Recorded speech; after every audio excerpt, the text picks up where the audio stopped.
ونشهد أن لا إله إلا الله وحده لا شريك له، ونشهد أن سيدنا وسندنا وحبيبنا وطبيبنا ومولانا محمدا عبده ورسوله، أرسله بالحق بشيرا ونذيرا وداعيا إلى الله وداعيا إلى الله بإذنه وسراجا منيرا. أما بعد، فأعوذ بالله من الشيطان الرجيم. بسم الله الرحمن الرحيم. فارتقب يوم تأتي السماء بدخان مبين يغشى الناس هذا عذاب أليم. ربنا اكشف عنا العذاب إنا مؤمنون. أنى لهم الذكرى قد جاءهم رسول مبين ثم تولوا عنه وقالوا معلم مجنون إنا كاشف العذاب قليلا إنكم عائدون. صدق الله مولانا العظيم وصدق رسوله النبي الكريم، ونحن على ذلك من الشاهدين والشاكرين والحمد لله رب العالمين.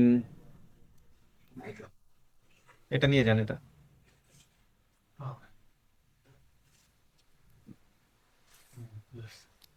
محترم معزز مكرم মুসল্লিয়ান ইকরাম, ব্রাদারান ইসলাম, পর্দার আড়ালের মা বোনেরা, ছোট্ট সোনামণিরা, এই তখন তুমি এবার শাশুড়ি দিকে আসো, দুষ্টুমি করো।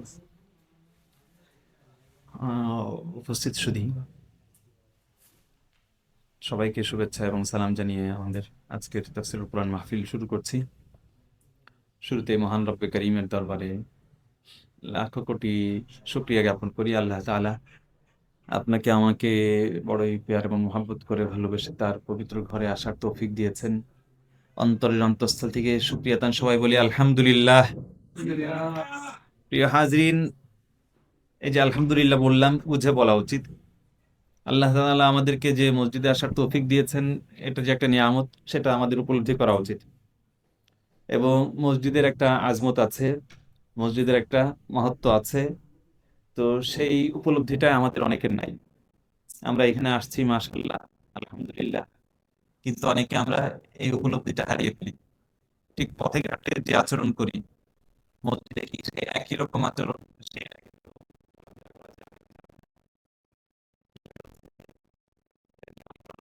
আছে। কেউ কেউ ওই গিয়ে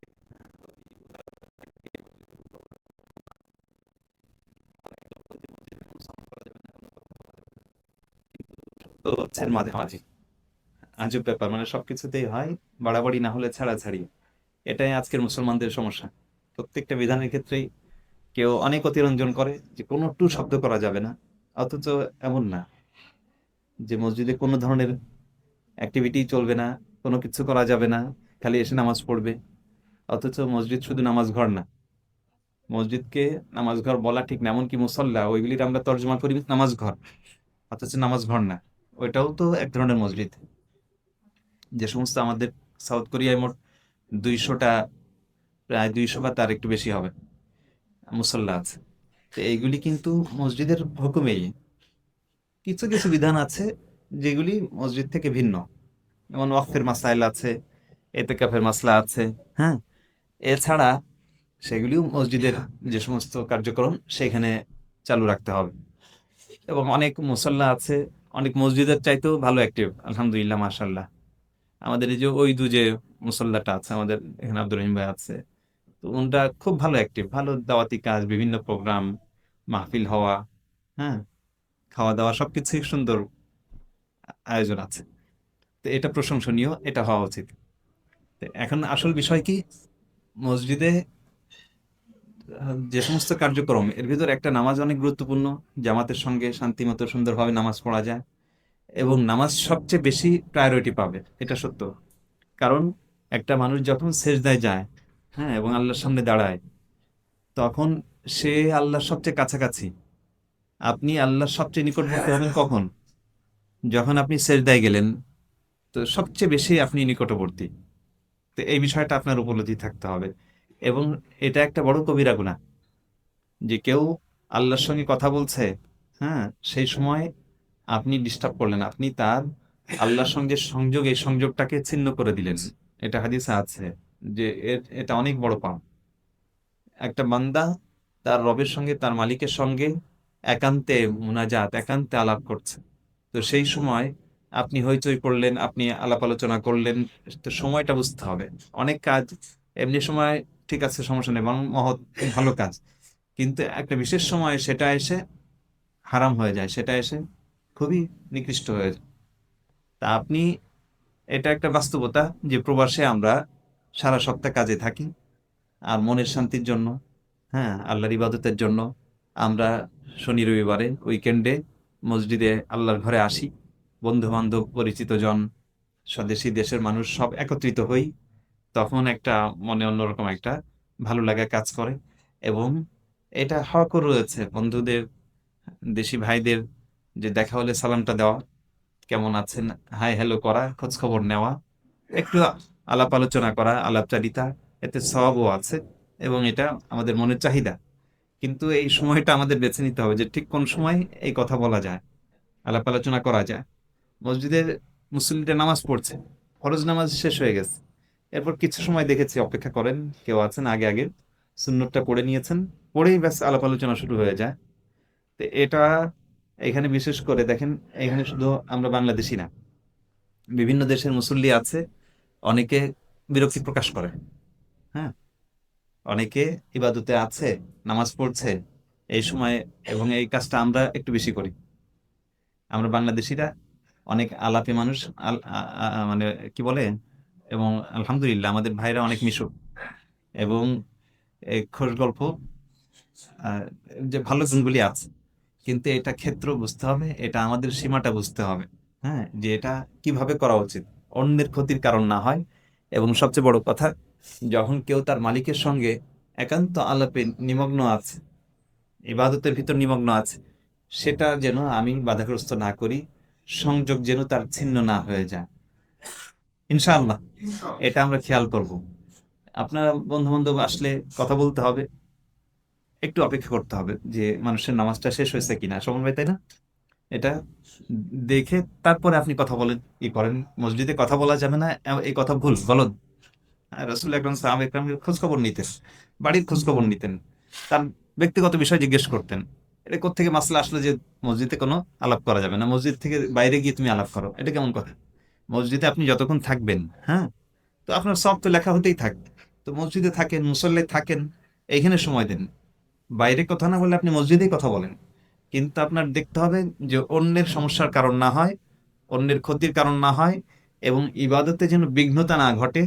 সলাতে যারা আছে, নামাজের নিমগ্ন আছে, তাদের সমস্যা না হয়। যখন যখন তাবলিগওয়ালারা এসেছে, দিনী দাওয়াত হচ্ছে, দিনী প্রোগ্রাম হচ্ছে, সেগুলি সমস্যা না হয়। অনেক সময় দেখা যায় রবিবার আমাদের এখানে তাবলিগওয়ালারা প্রোগ্রাম করেন, মাশাল্লাহ, এইখানে দাওয়াতের আমল হচ্ছে, হ্যাঁ, আপনি এখানে বসে কয়জনে মিশে আলাপ করছেন, তো এগুলি ভাই কমন সেন্সের বিষয়। আবার অনেক সময় তালিম হয় এসার পর, তো আমরা দেখা যায় কয়েকজন মিলে এখানে আবার আলাদা একটা মজমা ই করে দিয়েছি, তো এগুলি হচ্ছে খেয়াল রাখতে হবে, হ্যাঁ। তো এটা তালিম, তালিমে আপনি শরীক হন, দিনই কোনো আমল হচ্ছে সেখানে শরীক হন, তারপর ওইটা ভেঙে গেল, তখন আপনারা আলোচনা করেন, কথা বলেন, কোনো সমস্যা নেই। যতক্ষণ ইচ্ছা মসজিদে থাকেন, থাকলে সব, এখানে আলাপ করলেও আপনার গুনাহ নেই। যদি না গুনার আলাপ হয়, গীবাত হয়, তো যেটা মসজিদের বাইরেও জায়েজ নাই, মসজিদে ওটা কি করে জায়েজ হবে? সেটা কোনো অবস্থাতেই জায়েজ হবে না। অবশ্যই তো মসজিদে যেটা, মানে মসজিদের বাইরে যেটা না জায়েজ, অন্যের দোষারোপ করা, অন্যের মানে ব্যাক বাইটিং বলে, হুম, পরনিন্দা, সমালোচনা, তো ওইগুলি মসজিদে করলে ওইটার পাপটা অনেক বেশি বড় হয়ে যায়। তা বুঝে শুনে আমরা কথা বলি যে অমুক এরকম, অমুক এরকম, এই অমুকের কথা বলতে বলতে সময় নষ্ট। হ্যাঁ, শুধু অমুক না, অমুক দল এমন, হ্যাঁ, এই দলীয় আলাপ, এগুলিও আজকাল, সামনে নির্বাচন আসছে, আর খুব মানে সচেতন, রাজনীতি সচেতন, এটা ভালো। কিন্তু আমার খেয়ালে মসজিদে অন্তত আমরা এই রাজনৈতিক আলাপগুলি না করি, অন্য আলাপ করেন, স্বাস্থ্যের খোঁজ খবর নেন, বাড়ির খোঁজ খবর নেন, এমনি কিছু মজাক মস্করা করলেন, সব ঠিক আছে। কারণ এই রাজনৈতিক আলাপ আমার যেমন হচ্ছে, আগামী 1 মাস মানে যে যতটা স্যাট থাকতে পারবেন আপনার মনটা পরিষ্কার থাকবে। এই আলাপের শেষ নাই, আর দ্বন্দ্বের শেষ নাই, আর কত রকম ব্যাখ্যা। হ্যাঁ, প্রত্যেক দলের পক্ষে যুক্তি আছে, তর্ক আছে। কুল্লু হিজবিন বিমা লাদাইহিম ফারিহুন, কোরআনে আল্লাহ বলে দিয়েছেন যে প্রত্যেক দল তার মত নিয়ে সে খুশি আনন্দিত। তো প্রত্যেকে যার যার অবস্থান নিয়ে সে তৃপ্ত আছে, তুষ্ট আছে। যাই হোক, আল্লাহ সুবহানাহু ওয়া তাআলা আমাদের সবাইকে হেফাজত করেন আর বোঝার তৌফিক দেন, মসজিদটার আজমতটা আমরা রক্ষা করতে পারি। হ্যাঁ, আহ, মসজিদের আজমত রক্ষা করতে পারি, আর বাচ্চাদের আমরা নিয়ে আসি। কিন্তু এই যে হাফসা এসেছে মাশাআল্লাহ, কিন্তু বাচ্চাদের বোঝায় যেন প্রোগ্রাম হয়, এরা যেন অন্যদের ডিস্টার্বের কারণ না হয়। হ্যাঁ, এই সফন, হ্যাঁ, মনোযোগ দিয়ে শোনো। বাচ্চারা বোঝে না তা না, বাচ্চারা যে সিরিয়াস বোঝে আজকাল। মাঝে মাঝে আমার পোলাপান এমন এমন প্রশ্ন করে, এমন এমন কথা বলে, অবাক হয়ে যায় যে এত গভীর যুক্তি এবং ইয়ে তো আমরাও করতে পারবো না। জেন জি আছে না, এটা সিরিয়াস কিন্তু আসলে। কারণ আমরা অনেক বয়স হয়ে যাওয়ার পরে যে সমস্ত অভিজ্ঞতার মুখোমুখি, যে সমস্ত জ্ঞান কাণ্ড সঙ্গে আমরা সম্পৃক্ত হই, এরা কিন্তু এই বয়সেই তার চেয়ে আরো প্রাগ্রসর। তো তাদেরকে আপনারা যদি তাফসীর মাহফিলের কথা শোনা, কান দিয়ে ওরা নিতে পারবে। আমরা হয়তো ছোটকালে এগুলো বুঝতাম না, কিন্তু ওরা বুঝবে। আচ্ছা, তো মহতারাম হাজরিন, আমি খুব সংক্ষেপে, গত সপ্তাহে যেহেতু একবার আমরা আলোচনা করেছি সূরা দুখান, আপনারা জানেন যে আজকে আমাদের সূরাতুদ দুখান নিয়ে আলোচনা। খুবই গুরুত্বপূর্ণ একটা সূরা, আর কোরআনের প্রত্যেকটা অংশ গুরুত্বপূর্ণ। তবে এই সময়ের জন্য এটা গুরুত্বপূর্ণ, এই জন্য বলছি। একটা শব্দ দুখান, দুখান শব্দের অর্থ কি? 44 নম্বর সূরা কোরআনে কারিমের 114টি সূরার ভিতরে 44 নম্বর সূরা হচ্ছে সূরাতুদ দুখান। এই দুখান শব্দের অর্থটা মনে রাখবেন, তাতে একটা ইলমের দরজা খুলে যাবে, এবং বর্তমান সময়ের সঙ্গে কিভাবে রিলেট হয় সেটা দেখবেন। কেউ বলতে পারবেন, গত সপ্তাহে আমি আলোচনা করেছিলাম যে দুখান এই শব্দের অর্থ কি? বাংলায় ধোয়া, মনে রাখবেন। দেখেন, কিছু কিছু শব্দের অর্থ আমরা যদি মনে রাখি আরবি, তো আস্তে আস্তে দেখবেন কোরআনের 50% থেকে 60-70% আপনি বুঝবেন। কারণ একই শব্দ ঘুরে ফিরে আসে, আর অনেক শব্দ আমাদের জানা আছে, আর কিছু শব্দ অতিরিক্ত জানলে কিছু কিছু বোঝা যায়। আমাদের আসলে চেষ্টাই নাই কোরআনের কারিম বোঝার। একটু একটু চেষ্টা করলে অনেক কিছুই আমরা বুঝতে পারবো। আমি দেশে একটা প্রোগ্রাম করতাম, তাদাব্বুরে কোরআন। তো অনেকে প্রোগ্রামে আসতো, অনেক ভালো শিক্ষিত মানুষ। আম, তা আলহামদুলিল্লাহ আমার এই পদ্ধতি ছিল যে প্রত্যেক সপ্তাহে কিছু কিছু শব্দ নতুন শিখাইতাম আরবি। তা আস্তে আস্তে তারা মাঝে মাঝে ফোন দেন ওনরা, যে আলহামদুলিল্লাহ আপনি যে পদ্ধতি শিখিয়ে দিয়েছেন ওই অনুসারে কোরআন চর্চা করতেছি এখনো, এবং এটা ফায়দা হয়েছে। একজন তাবলিগওয়ালা ছিলেন, তো উনি বয়ান করেন, এখন সবাই মনে করে যে সে আলেম। তো এটা বলেন যে এটা কোরআনের এই ক্লাসে ফায়দা হয়েছে। আসলে আপনার যদি আগ্রহ থাকে, তো বয়স হয়েছে তাতে কি, সাহাবা ইকরাম ইলিম শিখেছেন, তারা সব বয়স্ক ছিলেন। আবু বকর সিদ্দিক মুসলিম হয়েছেন কয় বছর বয়সে? তখন ওনার বয়স 38। হ্যাঁ, তা দেখেন এখানে তো 38 বয়স খুব কম, সব তো তরুণ। হিম্মত করা উচিত। দোকান শব্দের অর্থ কি? ধোয়া। এখন মুশকিল হচ্ছে যে এখানে যারা আছে তরুণ, এরা অধিকাংশ এই ধোয়ার অর্থ বুঝবে না। আমরা গ্রামে, আমরাও শহরের মানুষ হয়েছি, কিন্তু গ্রামে যাইতাম। গ্রামের সঙ্গে একটা সংযোগ ছিল। যাদের গ্রামের সঙ্গে সংযোগ আছে তারা বুঝবে। চুলায় যারা রান্না করে, হ্যাঁ, চুলায়, এখন গ্রামে গেলে ওই বাসা, আমাদের বাড়ির ভেতরেও গ্যাসের চুলা আছে, কিন্তু মজা করে রাঁধতে হইলে চুলায় রাঁধতে হবে। তো মা মাংসটা, কোরবানির মাংস, এটা লাকড়ির চুলায় চড়াই দেয়। এটার যে স্বাদ, এটা আর ইসে হয় না। এখন রান্নাঘরে এই লাকড়ি দিয়ে, পাটখড়ি দিয়ে, তারপরে গোবর না, এই যে এগুলি দিয়ে যে করে, ধোঁয়ায় কি অবস্থা হয়। এই অভিজ্ঞতা যাদের আছে তারা বুঝবেন যে ধোঁয়ার তিনটা বৈশিষ্ট্য আছে। ধোঁয়াতে, আচ্ছা, যারা ঢাকা শহরে ছিলেন তারা তো কাঁদানে গ্যাস খেয়েছেন বিভিন্ন সময়, মিছিল মিটিং এ যারা গেছেন। হ্যাঁ, তো ওই সময় এই ধোঁয়ার যে বৈশিষ্ট্যগুলো এটা আরো ভালো করে বোঝা যায়। ধোঁয়ার একটা বৈশিষ্ট্য হচ্ছে, ধোঁয়ায় প্রথম যেটা ইফেক্ট হয় সেটা হচ্ছে চোখে। চোখে দেখা যায় না, কিন্তু অন্ধকার। আমি ছোট থাকতে পল্টন দিয়ে যাচ্ছিলাম একবার, ওরকম মিছিলে ছিলাম না, কিন্তু ওই কাঁদানে গ্যাস ছুড়েছে। হ্যাঁ, সে মনে আছে যে কি এক অবস্থা ছিল। হুম। তো এটা একটা, চোখ ঝাপসা হয়ে যায়, অন্ধকার হয়ে যায়, আশপাশে কিছু দেখা যায় না। দ্বিতীয় এক বৈশিষ্ট্য হচ্ছে ধোঁয়া।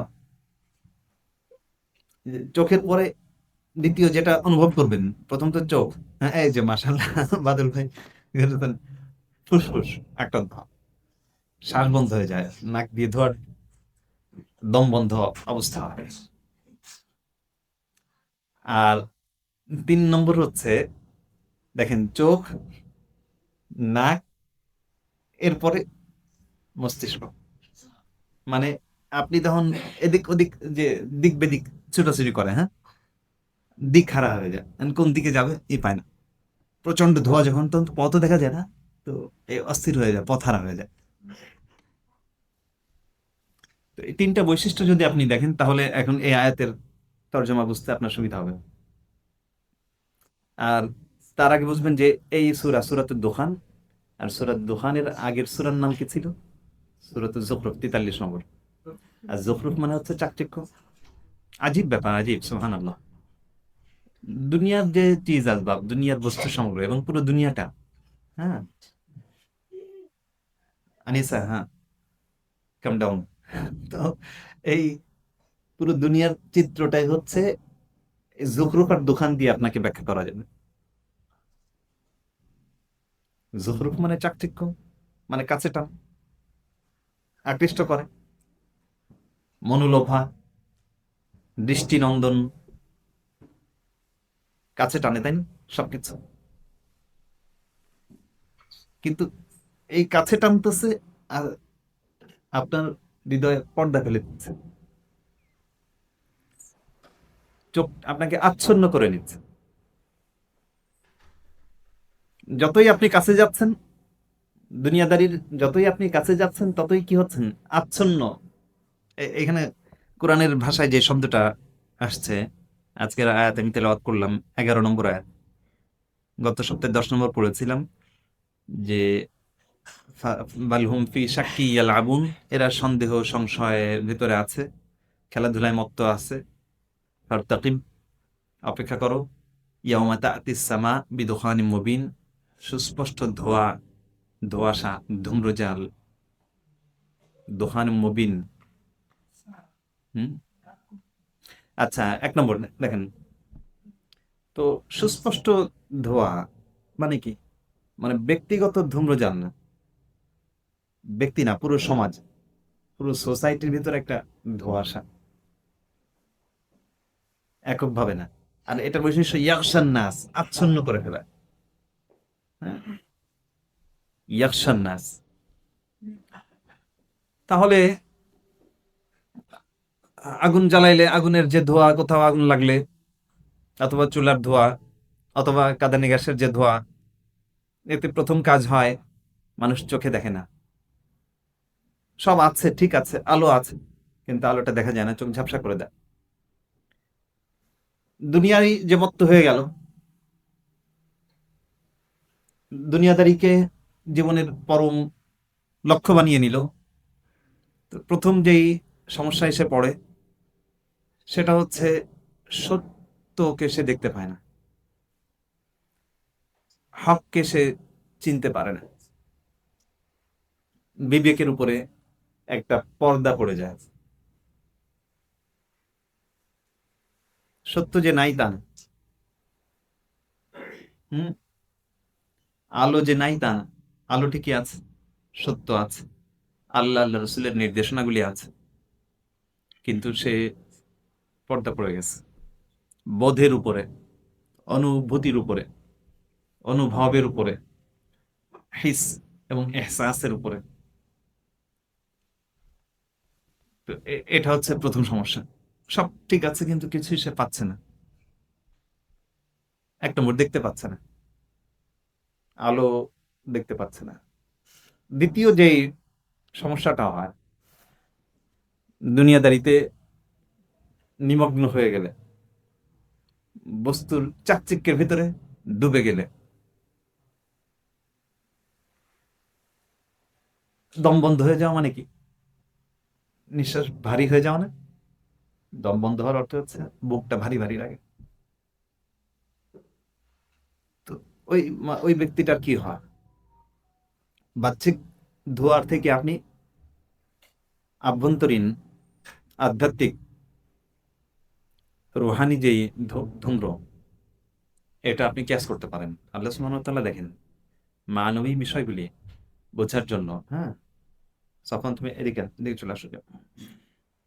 আম, আধ্যাত্মিক সমস্যাগুলি বোঝার জন্য আল্লাহ বাহ্যিক বিভিন্ন উদাহরণ আমাদের সামনে দিয়ে দিয়েছেন, যেটা থেকে ক্যাচ করে আমরা বুঝতে পারি, উপলব্ধি করতে পারি। তো জীবনটা ভারী হয়ে যায়। অনেক আলো, স্ক্রিনের আলো, দোকানপাটের আলো, বাহ্যিক অনেক চাকচিক্য আপনি করিয়া, কি সুন্দর না, আলোকিত ঝলমলে, সব জায়গায় আলো। কিন্তু এই আলোর ভেতরেও হৃদয়ে কেমন অন্ধকার জমা হইতে থাকে। জীবনটা একটু ভারী ভারী হয়ে যায়, মনের শান্তি খুঁজে পাওয়া যায় না। যতই বেশি আপনি বস্তু করছেন, জমি কিনে ফেলেছেন, মাশাল্লাহ, 2 বছর চাকরি করেই এক ভাই আজকে শোনাইলো যে কি সুন্দর জমি কিনে ফেলেছে। তার পুরো গল্প শুনলাম আমি। হ্যাঁ, ডিসিম না কি যেন বলে নোয়াখালী ভাষায়। হ্যাঁ, তো কতগুলো, এত বিরাট একটা জমি এত সস্তায় কিনে ফেলেছে। হ্যাঁ, কিন্তু এই গল্প করতে করতে বলতেছে যে আমার মনে কোনো শান্তি নাই।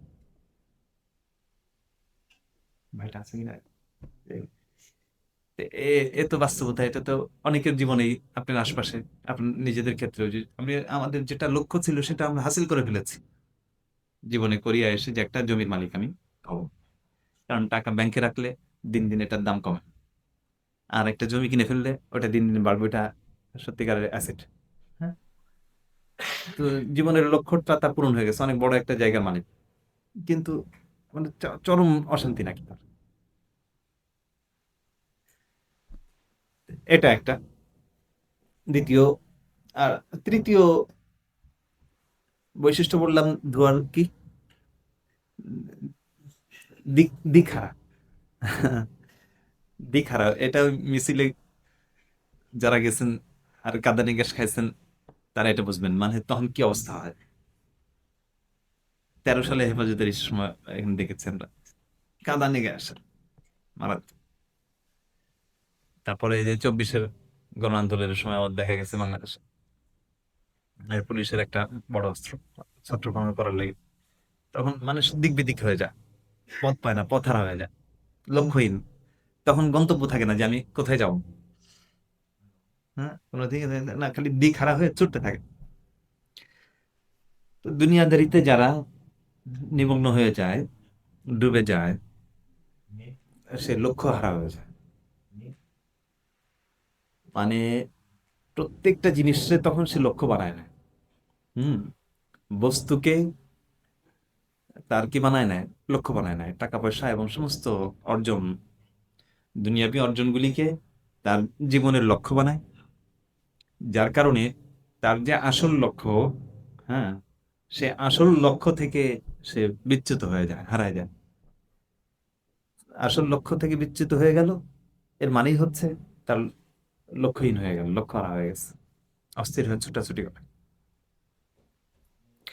যাই হোক, অনেক কথা দোকান আর এই নাম নিয়ে বলে ফেললাম। হুম, ধোয়া। বাকি কথা হচ্ছে পরিত্রাণের উপায় কি, উপায়টা কি, এই সময় আমি কিভাবে এটা থেকে মুক্তি পাবো, এই ধোয়া থেকে, এই ধূম্রজাল। দেখেন, দোকানের বাংলা তো ধূম্র, তো বাংলায় এই যে এই মানবী ধোয়া, হুম, আভ্যন্তরীণ ধোয়া বা আধ্যাত্মিক ধোয়া, এটার জন্য সুন্দর শব্দ ধূম্রজাল, ধোঁয়ার জাল।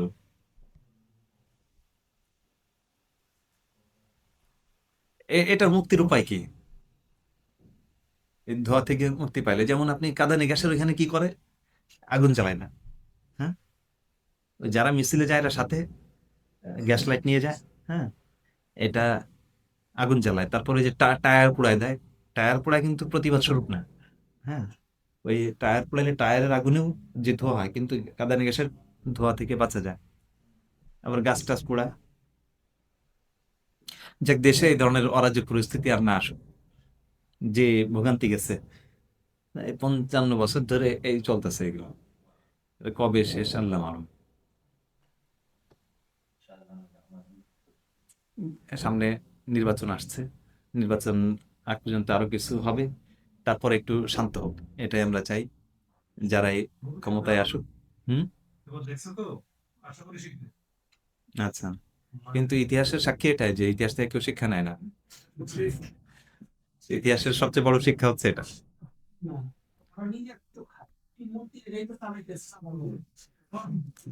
আচ্ছা, ঠিক আছে ভাই, আমরা তাফসীরটা শেষ করি, পরে আমরা আবার ইনশাল্লাহ এটা নিয়ে নিজেরা পারস্পরিক আলাপ আলোচনা করবো না। রমজান ভাইয়ের কাছ থেকে বিশেষভাবে শুনবো আমরা, উনি সদ্য মানে মাত্রই দেশ থেকে এসেছেন, মাশাল্লাহ। হ্যাঁ, এটা নিয়ে একটা আলোচনা ইনশাল্লাহ আমরা এখন কয়েকটা আয়াত শুনি, ঠিক আছে? আমি প্রাথমিক প্রাথমিক ভূমিকা আমরা আলাপ আলোচনা করলাম সূরা দুখান নিয়ে। এখন আমরা কয়েকটা আয়াত পড়ি, আজকে আমরা শেষ করে দিব। হ্যাঁ, ইনশাল্লাহ অল্প। আল্লাহ সুবহানাহু ওয়া তাআলা বলছেন যে ফারতাকিল ইয়াওমা তা'তিস সামাউ বিদুখানিম মুবিন, অপেক্ষা করো সুস্পষ্ট ধোঁয়া। এটা কিয়ামতের আগে একটা ধোঁয়ার একটা ফিতনা আসবে। আর এছাড়া আধ্যাত্মিক ধূম্রত্ব আছে। ইয়াগশান নাস, এটা একটা আযাব হিসাবে মানুষ নিজে নিজের চারপাশে এই ধোঁয়া সৃষ্টি করেছে,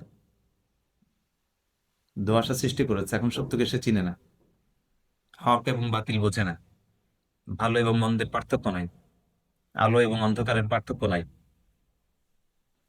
আল্লাহু ওয়ালিয়্যুল্লাযীনা আমানু, বলছিলাম যে এটা থেকে পরিত্রাণের উপায় কি? আল্লাহ বলছেন যে দেখো, আল্লাহ তো ঈমানদারদের অভিভাবক, ওয়ালি, বন্ধু। ইউখরিজুহুম মিনাজ যুলুমাতি ইলান নূর, তাদেরকে এই অন্ধকার থেকে, ধোঁয়ায় যে অন্ধকার হয়ে যায়, এই অন্ধকার থেকে আলোর দিকে পথ দেখাবেন, বের করে আনবেন। ওয়াল্লাযীনা কাফারু আউলিয়াহুমুত তাগুত, তো প্রথম কাজ হচ্ছে আল্লাহর দিকে মুখাপেক্ষী হতে হবে, যে আল্লাহ তুমি আমাকে অন্ধকার থেকে বের করো, এই অস্পষ্টতা থেকে বের করো, এই মোরাল কনফিউশন থেকে বের করো। কিয়ামতের আগে সবচেয়ে বড় ফিতনা এটাই যে মানুষ সত্য মিথ্যা মিশ্রিত হয়ে যাবে, অনেক কিছু সেটাকে চূড়ান্ত হক মনে করে সেটার পেছনে ছুটবে, অথচ লাস্টে শূন্যতা, ওটা কিচ্ছুই না। যেটা মনে করেছিল যে এটাই সবচেয়ে বড় সত্য, এটাই বড় কাজ, এটাই আমার গন্তব্য, পরে শেষমেশ দেখা গেল যে ওইটাই সবচেয়ে বিভ্রান্তি তার জীবনের। এখন সবাই অন্যের ব্যাপারে ভাবছে যে ও ওই দল করে, সে হচ্ছে এই, আর নিজের দিকে ই করেন যে আমার ক্ষেত্রে এমন হতে পারে। ইমাম রাজি রহমতুল্লাহ আলাইহি, এত বড় বিজ্ঞ আলিম দার্শনিক, 606 হিজরিতে মৃত্যু, আজ থেকে 1000 বছর আগে। উনি একদিন ভরা মজলিসে ওনার সমস্ত শিষ্যদের সামনে হু হু করে কেঁদে ফেললেন। এখন সবাই বলছে যে আপনি কাঁদলেন কেন? তো বলছে যে দেখো, 30 বছর ধরে আমি গবেষণা করে, 30 বছর ধরে একটা জিনিসকে আমি সত্য এবং হক মনে করে আসছি, এই মুহূর্তে আমার কাছে স্পষ্ট হয়ে গেল দিবালোকের মতো যে আমি 30 বছর যেটা ধরে যেটাকে ঠিক মনে করেছিলাম, হক মনে করেছিলাম, সেটা চরম গলত।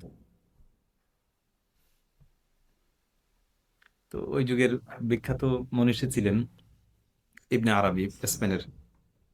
ওনার নিয়ে বিতর্ক আছে। তো উনি পত্র লিখেছেন যে আমি শুনলাম যে আপনি আপনার শিষ্যদের মাঝে এই কথা বলছেন আর এই জন্য কান্না করছেন, খুব ভালো কথা, এটার জন্য আপনাকে, আপনার প্রতি আমার এই যে আপনি সুন্দর নিজের সত্যটাকে বুঝে সত্যটাকে গ্রহণ করেছেন এবং নিজের মতের উপরে অটল থাকেন নাই। কিন্তু আপনাকে আমি এটা বলতে চাই, উনি মানে দার্শনিক ছিলেন তো, ইমাম রাজি, আর দর্শন শাস্ত্রের ভিতরে এরকম অনেক বিভ্রান্তি আছে। তো কারণ ইউরোপীয় অ্যারিস্টটল, তারপরে প্লেটো, তারপরে সক্রেটিস, এদের দর্শন চর্চা করতেন না মুসলিম দার্শনিকরাও। তো যার কারণে অনেক বিভ্রান্তি যেটা চর্চা করা হয় ওইটা থেকে কিছু কিছু স্পর্শ করে। তো ইবনে আরবি উনি ছিলেন সুফি, তো উনার আধ্যাত্মিকতা অনেক উচ্চ স্তরের, শেখে একবার বলা হয়।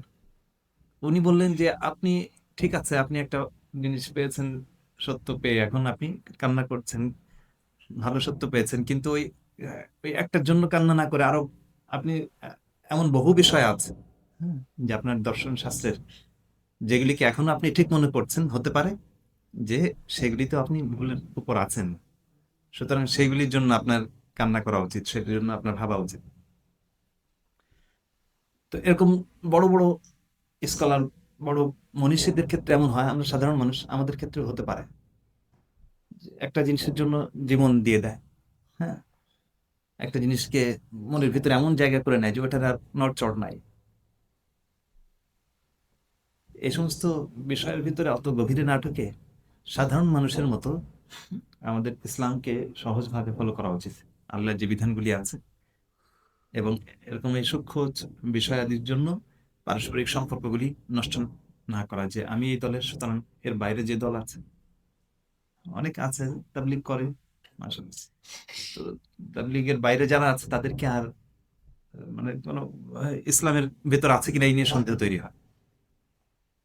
অনেকে আছে জামাত ইসলামী করেন, হ্যাঁ, আর মনে করেন যে এর বাইরে যারা আছে এরা আসলে ঠিক মুনাফিক কিনা, হ্যাঁ, কিংবা অনেকটাই মনে করে যে আসলে মুনাফিক অনেক আছে। তো এই সমস্ত, এটা খুব সমস্যাজনক। আপনার অন্যের প্রতি যে রেসপেক্ট থাকা উচিত, হ্যাঁ, এবং অন্যদের যে মূল্যায়ন করা উচিত, এবং আমার বাইরেও যে আরো জগৎ আছে, ইসলাম তো মানুষকে এত ক্ষুদ্র বানায় না, কিন্তু আমরা এরকম প্রত্যেকে নিজেরা নিজেদের একটা জগৎ বানায় ক্ষুদ্র গণ্ডির ভিতর থেকে অন্যদেরকে আর যে মানুষই মনে করি না, এর চেয়ে বড় বিভ্রান্তি বর্তমান সময় আর নাই। যাকে আল্লাহ সুবহানাহু ওয়া তাআলা আমাদের হেফাজত করেন। আচ্ছা ভাই, তো এরপরে তো সেটা কি কি করতে হবে? যে কোরআন হচ্ছে সেই আলো যেটা আপনাকে এই ধূম্রজাল থেকে বাঁচাবে, আপনার কনফিউশন দূর করবে। জিক্র হচ্ছে সেই আলো যেটা আপনার মনের অস্থিরতাকে দূর করবে। এবং রসুল আকরাম সাল্লাল্লাহু আলাইহি ওয়াসাল্লাম বলেছেন, এই কথাটা আমি যেটা বললাম, এই পুরো বক্তব্য আমি আল্লাহ রসুল সাল্লামের একটা হাদিস থেকে নিয়েছি। রসুল আকরাম সাল্লাল্লাহু আলাইহি ওয়াসাল্লাম বলেন যে কেউ যখন একটা পাপ করে তখন হৃদয়ের ভিতরে একটা কালো দাগ হয়ে যায়, দাগ পড়ে যায়। হুম। আরেকটা পাপ করে আরেকটা দাগ পড়ে, তওবা করে দাগটা মুছে যায়, আবার পাপ করে, এভাবে করতে করতে গুনাহ করতে করতে পুরো অন্তরটা কি হয়ে যায়, কালো হয়ে যায়, এবং তখন সে কিছুই দেখতে পায় না, ধোঁয়াশায় আচ্ছন্ন হয়ে যায়। তো কোরআনে কারীম এর দ্বারা কি হয়, ওই অন্তরের কালিগুলো দূর হয়, জিকিরের দ্বারা, নামাজের দ্বারা, দিনী পরিবেশের দ্বারা, মসজিদে আসবেন, এর দ্বারা অন্ধকারগুলো দূর হয়। এটাই আল্লাহ বলছেন যে দেখো এই ধোঁয়াগুলো ইয়াবসার নাস, মানুষকে আচ্ছন্ন করে ফেলে, মন মস্তিষ্ক সবকিছু আচ্ছন্ন হয়ে যায়। আর এটাকে সে অনেক ভালো মনে করে যে হ্যাঁ, আমার অনেক দুনিয়া অর্জন হচ্ছে, অনেক টাকা পয়সার মালিক হচ্ছি, জমি জিরাতের মালিক হচ্ছি, বাড়িঘর করছি, ব্যবসা বাণিজ্য করছি। আল্লাহ বলছেন যে না, এটা নিয়ে খুশি হওয়ার কিছু নেই। তুমি যখন লক্ষ্যচ্যুত হয়ে তোমার আসল লক্ষ্য আখিরাত এবং পরকাল, মৃত্যুর পরের জীবন, সেই লক্ষ্য তুমি হারাই ফেলেছ, আর দুনিয়ায় তোমার অর্জন, এইগুলি তোমার অর্জন না। আল্লাহ কি বলছেন, বলে হাদা আযাবুন আলিম, এটা চরম পর্যায়ের, মানে শুধু আযাব না, আল্লাহ শুধু আযাব বলে ক্ষান্ত হন না, আল্লাহ কি বলছেন, আযাবুন আলিম, মানে চরম পর্যায়ের যন্ত্রণাদায়ক এক আযাব। রব্বানা কশিফ আন্নাল আযাব, হে আল্লাহ আমাদের এই আযাব তুমি দূর করে দাও, ইন্না মুমিনুন। মাঝে মাঝে মানুষের বিভিন্ন আপদ বিপদে মানুষ এই ধরনের আযাবের জন্য আল্লাহর কাছে বলে, আল্লাহ তুমি এই আযাব থেকে আমাকে বাঁচাও, কিন্তু আসলে এমন ভাবেই দুনিয়ার ভিতর ডুবে যায়, সাময়িক কখনো বোধ তৈরি হয়, কিন্তু ওই সাময়িক কোনো সমস্যা সংকটটা দূর হয়ে গেলে আবার সেখানে ফিরে যায়। আল্লাহ সেটা বলছেন, আন্না লাহুমুয যিকরা, এই উপদেশ গ্রহণ করবে সেই তৌফিক কই তার? অনেকের তৌফিক হয় না। ওয়াকাদ জাআকুম রাসূলুম মুবিন, দেখো তোমাদের কাছে তো প্রকাশ্য রাসূল এসেছেন। সুম্মা তাওয়াল্লাউ আনহু, রসুল থেকে ফিরে যায়। রসুলের শিক্ষা কোরআন তোমাদের সামনে আছে, রসুলের সিরাত তোমাদের সামনে আছে, পুরো ইসলাম দিবালোকের মতো তোমাদের কাছে আছে।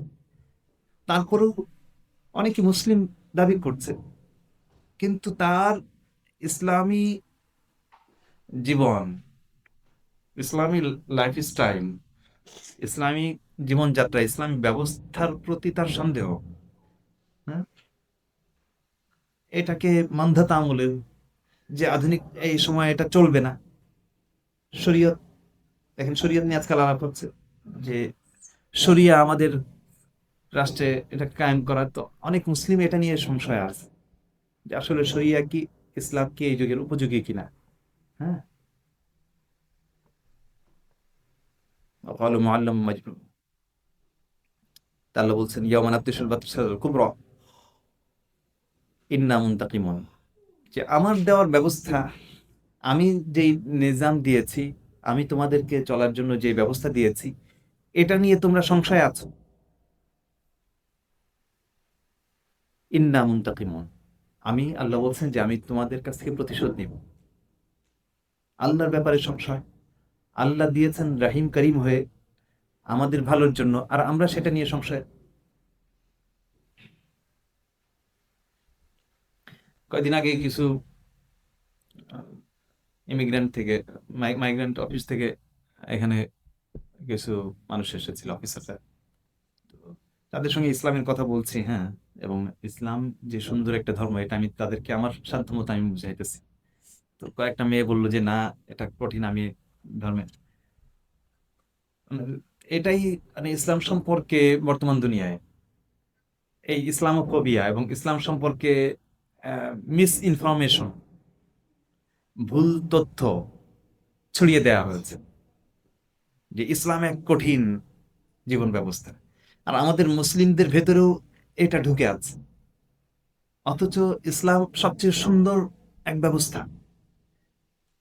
তো তাকে আমি ওপেন চ্যালেঞ্জ দিলাম, আমি বললাম যে তুমি বলো ইসলামের কোন বিধানটা কঠিন আছে। ইসলামের প্রত্যেকটা বিধান মানুষের জীবনকে সহজ করার জন্য, সুন্দর করার জন্য, মানুষকে নিরাপত্তা দেওয়ার জন্য। তো বললো যে এই যে শুকরের মাংস খাওয়া যাবে না, সে উদাহরণ দিল এটা। তা আমি বললাম যে আজীব ব্যাপার, আল্লাহ তাআলা কত প্রাণী সৃষ্টি করেছেন, গরু, ছাগল, হ্যাঁ, তারপরে উট, অসংখ্য আরো হালাল খাবার এত অসংখ্য, একটা হারাম করেছেন, হ্যাঁ, শুকর। তো এটা কঠিন হয়ে গেল?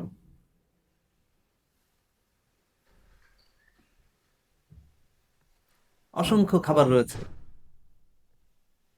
যেটা আমরা খেতে পারি।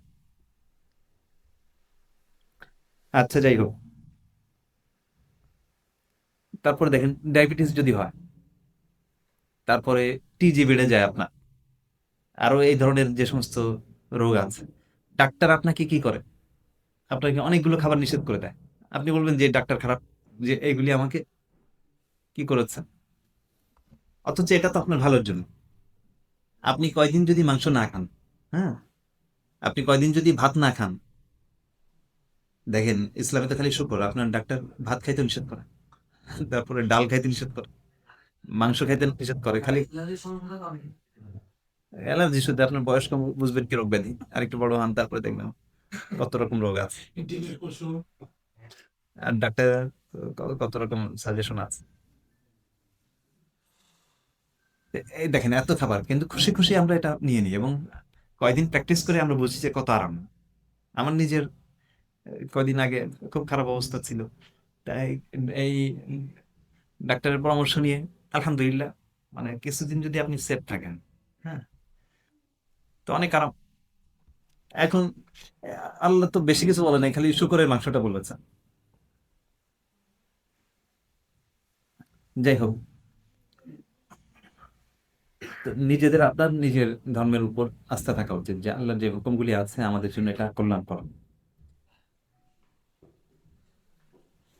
ইন্না কাশিফুল আযাবি কলিলান ওয়ালাকাদ ফাতান্না ক্বাবলাহুম কওমা ফিরআউন। এরপর আল্লাহ সুবহানাহু ওয়া তাআলা দৃষ্টান্ত দিচ্ছেন যে ইতিপূর্বে আমি ফিরআউনের কওমকে পরীক্ষায় ফেলেছি। তাদের কাছে একজন সম্মানিত রাসূল এসেছিলেন। হযরত মুসা আলাইহিস সালাম বলেছিলেন যে আল্লাহর বান্দাদের আমার কাছে দিয়ে দাও, আমি তোমাদের জন্য রাসূল। ওয়া আল্লা তা'আলু আলাল্লাহ, এবং সীমা লঙ্ঘন করো না, আমি তোমাদের কাছে সুস্পষ্ট নিদর্শন এনেছি। আর আমি আল্লাহর শরণ নিচ্ছি, আল্লাহর আশ্রয় নিচ্ছি। তোমাদের রব আমার রব, তোমরা আমাকে হত্যা করবে, হ্যাঁ, প্রস্তরাঘাত করবে, আমি আল্লাহর আশ্রয় নিচ্ছি। আর যদি তোমরা আমার উপর ঈমান না আনো, তাহলে তোমরা ফা'তাজিলুন, আমার থেকে দূরে সরো। কিন্তু আমার কাজে কিংবা আল্লাহর ইবাদত করি বিঘ্নতা সৃষ্টি করো না। ফাদাআ রাব্বাহু, মুসা আলাইহিস সালাম তার রবকে ডাকলেন, আন্না হাউলাই কওমুম মুজরিমুন, যে হে আল্লাহ, এরা বড় মুজরিম, অপরাধী কওম, এরা হেদায়েতের পথে আসবে না। ফিরআউন এবং কিপ্তি, ফিরআউনের মিশরীয় সম্প্রদায়। আল্লাহর হুকুম আসলো, ফাসরি বিইবাদি, আমার বান্দাদেরকে নিয়ে রাতের বেলায় বেরিয়ে পড়ো, হিজরত করো, দেশ ছাড়ো। দেখেন, দেশ ছাড়া, এই যারা প্রবাসী, এটা অনেক বড় সুযোগ। আপনারা দেশের বাইরে এসেছেন, এটা নবীদের সুন্নত। দুনিয়ার কাজেই আসেন, যে কাজেই আসেন। রাসূল আকরাম সাল্লাল্লাহু মক্কা থেকে মদিনায় হিজরত করেছেন। তা আসলে যখন নিজের এলাকা ছেড়ে যায়, তখন যে অভিজ্ঞতায় সমৃদ্ধ হওয়া, একটা দেশ পরিবর্তনের দ্বারা তার সামনে যে অনেকগুলো জানলা খুলে যায়, হুম, এবং অভিজ্ঞতায় সমৃদ্ধ হয়, সে কিন্তু বড় কিছু করার তার যোগ্যতা হয়, যদি এটাকে কাজে লাগান আপনি। এটাকে আজামরি করেন না। এক ভাই বলছিল যে মানে থাকতে ইচ্ছা করে না, আমি বললাম সবর করে থাকেন কিছুদিন, এবং এই অভিজ্ঞতাটা দেশে গিয়ে কাজে লাগান। চিরাচরিত সবসময় যেখানে আমরা থাকি ওর গণ্ডিবদ্ধ হয়ে গেলে, আবদ্ধ জীবনে চোখ টোক বন্ধ হয়ে যায়, মানে আমাদের কাজ করে না, আমাদের অনুভূতিগুলি ভোঁতা হয়ে যায়। দেখেন, কোরিয়া আসার পরে আপনার মাইন্ড অনেক ফ্রেশ হয়েছে না? অনেক কিছু যা আগে বুঝতেন না, উপলব্ধি করতে পারতেন না, হ্যাঁ, দেশের বাইরে আসার পরে কিন্তু অনেক কিছু সবারই এই দিক থেকে উন্নতি হয় কিনা ভাই? এটা আমাদের কাজে লাগাতে হবে, আমাদের মানে জীবন মানের উন্নতি করার জন্য দিন দুনিয়া দুই দিক থেকেই এটাকে, দেশে ফিরে এটা কাজে লাগাতে হবে। তো বনি ইসরাইল সম্পর্কে আল্লাহর হুকুম ছিল এটা, যারা নতুন একটা সভ্যতা সৃষ্টি করবে বনি ইসরাইল, তখন প্যালেস্টাইনে এসে, তো মিশর থেকে তাদেরকে বের করা হলো, ইন্নাকুম মুত্তাবাউন। যাই হোক, এরপরে বিস্তারিত ঘটনা এখানে আছে। মনে হচ্ছে আরেক সপ্তাহ আমাদের লাগবে সূরা দুখানের শেষ করতে। ইনশাল্লাহ সামনের সপ্তাহে আমরা এটা আলোচনা করব। তো আজকে সার কথা, আজকে আমরা আসলে সূরা দুখানের যে নামকরণ, দুখান শব্দটা নিয়ে আমরা আলোচনা করেছি, এবং এই শব্দের সঙ্গে সম্পৃক্ত আরো কিছু বিষয় আমার আলোচনা করার ইচ্ছা রাখি সামনের সপ্তাহে ইনশাল্লাহ। তো আহ রমজানের আগে আর সামান্য কয়েক সপ্তাহ আছে, এরপরে আমাদের রমজানে স্থগিত থাকে তাফসীর মাহফিল। তো যে কয় সপ্তাহ আছে, আপনারা আশা করি প্রত্যেক সপ্তাহে নিয়মিত শরীক হবেন, এবং শেষ দিকে যেহেতু বছরের আমাদের রমজান হিসাবে বছর আর কি তাফসীরের হিসাবে, তো বন্ধু বান্ধব যারা আছে সবাইকেই এখানে দাওয়াত দিবেন, এবং রমজানের জন্য এখন থেকে একটা মানসিক প্রস্তুতি, যেন রোজাগুলো সুন্দরভাবে রাখা যায়, তাই না? সামনে আহ সবে বরাতও আসছে, মানে ইবাদত বন্দেগীর একটা মৌসুম বলা চলে, বসন্ত। তো সেটার জন্য মানসিকভাবে প্রস্তুতি নিই, স্বাস্থ্যেরও সবাই খেয়াল রাখবেন ইনশাআল্লাহ। অনেকের স্বাস্থ্য নষ্ট হচ্ছে, স্বাস্থ্যের প্রতি যত্ন নেন না, স্বাস্থ্যের খেয়াল রাখতে হবে। স্বাস্থ্য ভালো থাকলে ইবাদত করে মজা পাওয়া যায়, স্বাস্থ্য ভালো না থাকলে ইবাদত বন্দেগী তো স্বাদ থাকে না, রমজানের রোজাগুলো সুন্দরভাবে রাখা যায়। আর বিশেষভাবে শুরুতে বলেছিলাম, আবার এটা আপনাদের স্মরণ করাই দিই, আপনারা অবশ্যই খেয়াল রাখবেন যে আমরা আছি আল্লাহর ঘরে, মসজিদে, আর আল্লাহর বান্দা হয়ে এখানে আমরা ঢুকেছি। কাজেই এটার যে বিশেষ আদাব আছে, সেই মসজিদের আদাবগুলির প্রতি আমরা যত্নশীল হব, যত্নবান হব, এবং মসজিদের বাইরে রাস্তাঘাটে যে ধরনের আচরণ আমরা করি, মসজিদের ভিতরে যেন সেই ধরনের আচরণ না করি। আর স্পেসিফিক বিশেষ একটা বিষয় আমি তুলে ধরেছি, সেটা হচ্ছে নামাজের শেষ হওয়ার সাথে সাথে যেন আমরা গল্পগুজবে মত্ত না হই, কারণ এই সময় মুসল্লিরা নামাজ পড়েন, নামাজে সমস্যা হয়। তো এটা আমরা ইনশাল্লাহ খেয়াল রাখবো। এরপরে আলাপ আলোচনা সেটাই থাকে যে কণ্ঠ যেন অনেক বেশি উচ্চগ্রাম না হয়, অন্যদের সমস্যা হয়, এরকম না হয়, এইসব দিকে আমরা খেয়াল রাখবো ইনশা আল্লাহ। বিদেশিরা তো অনেক গল্প, তাদের কি বলবো? বিশেষ করে ইংলিশ নেশন আমি দেখছি, তাই না? আচ্ছা আচ্ছা, আমি তো ভাবছি শুধু আমরা ইংরেজি। আচ্ছা, ভালো একটা পয়েন্ট দিয়েছেন। ইন্দোনেশিয়ান মন্ত্র বলে এগুলো কন্ট্রোল করে। আচ্ছা আচ্ছা, আমি ভেবেছি শুধু আমাদের ভাইরাই বুঝবো। আচ্ছা আচ্ছা, ঠিক আছে, আমরা আগে নিজেরা ঠিক হই, হ্যাঁ, এবং তারপর অন্যদের দিকে আমরা ইনশাল্লাহ এটা আলোচনা করার দরকার আর কি। ঠিক বলেছেন। আল্লাহ সুবহানাহু ওয়া তাআলা আমাদের সবাইকে তৌফিক দান করেন। আমিন ওয়া আখিরু দাওয়ানা আলহামদুলিল্লাহি রাব্বিল আলামিন। শেষ করি আজকে।